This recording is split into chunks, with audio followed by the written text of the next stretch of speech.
പരിശുദ്ധാത്മാവിനെ നമുക്ക് നൽകുന്നതിനെങ്കിൽ നമുക്ക് ലഭിക്കണമെങ്കിൽ നാം ദാഹത്തോടെ പ്രാർത്ഥിച്ച് പരിശുദ്ധാത്മാവിനെ സ്വീകരിക്കണം. അങ്ങനെയാണ് നാം ദൈവസ്നേഹം പൂർണ്ണമായിട്ട് അറിയുന്നത്. അങ്ങനെ നമുക്ക് ദൈവസ്നേഹം അതിൻ്റെ പൂർണ്ണതയിൽ അനുഭവിക്കാൻ കഴിയും. അങ്ങനെ ദൈവസ്നേഹം അനുഭവിച്ച് നാം ദൈവത്തിൻ്റെ യേശുവിൻ്റെ ശിഷ്യരായിട്ട് ഈ ഭൂമിയിൽ ജീവിച്ച് അങ്ങനെ ഓരോ ശിഷ്യൻ്റെയും കടമയാണ് വചനം പ്രഘോഷിക്കുക. അങ്ങനെ വചനം പ്രഘോഷിച്ച് അങ്ങനെ ദൈവത്തെ മറ്റുള്ളവരോടായിട്ട് പങ്കുവെച്ച് ജീവിക്കാൻ നമുക്ക് സാധിക്കട്ടെ എന്ന് പ്രത്യാശിക്കാം. അങ്ങനെ ദൈവത്തിൽ ആശ്രയിക്കുന്നവരെ അവിടുത്തെ സ്നേഹം വലയം ചെയ്യും. സിംഹക്കുട്ടികൾ ഇര കിട്ടാതെ വിശന്ന് വലഞ്ഞേക്കാം, എന്നാൽ കർത്താവിനെ ആശ്രയിക്കുന്നവർക്ക് ഒരു കുറവും വരികയില്ല എന്ന് അവിടുന്ന് വചനത്തിലൂടെ നമ്മളെ പഠിപ്പിക്കുന്നുണ്ട്. അപ്പോൾ അവിടുത്തെ വചനങ്ങളെല്ലാം, അവിടുത്തെ വാഗ്ദാനങ്ങളെല്ലാം അതിൻ്റെ പൂർണ്ണതയിൽ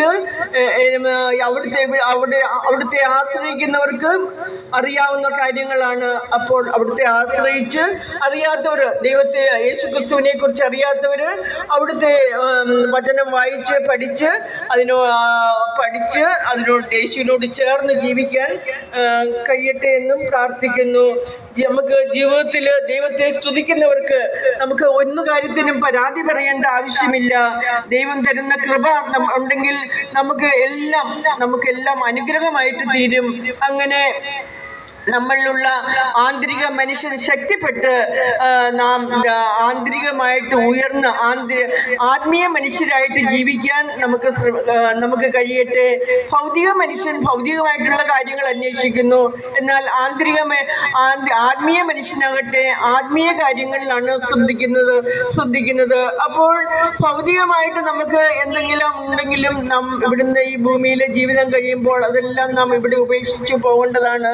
എന്നാൽ ആത്മീയമായിട്ട് നാം വളർന്നു കഴിഞ്ഞാൽ അത് പിന്നീടുള്ള നമ്മുടെ മരണാനന്തര ജീവിതത്തിൽ നമുക്കത് പ്രയോജനപ്പെടും.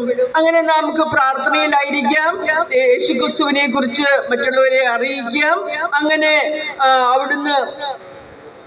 അങ്ങനെ നമുക്ക് നമ്മുടെ ഈ ഭൂമിയിലെ നമ്മുടെ ജീവൻ ധന്യമായി തീരട്ടെ എന്ന് നമുക്ക് ധന്യമാകാൻ വേണ്ടി നമുക്ക് ശ്രമിക്കാം. നമ്മളെ കൊണ്ടാവുന്ന പോലെ നമുക്ക് ശ്രമിക്കാം.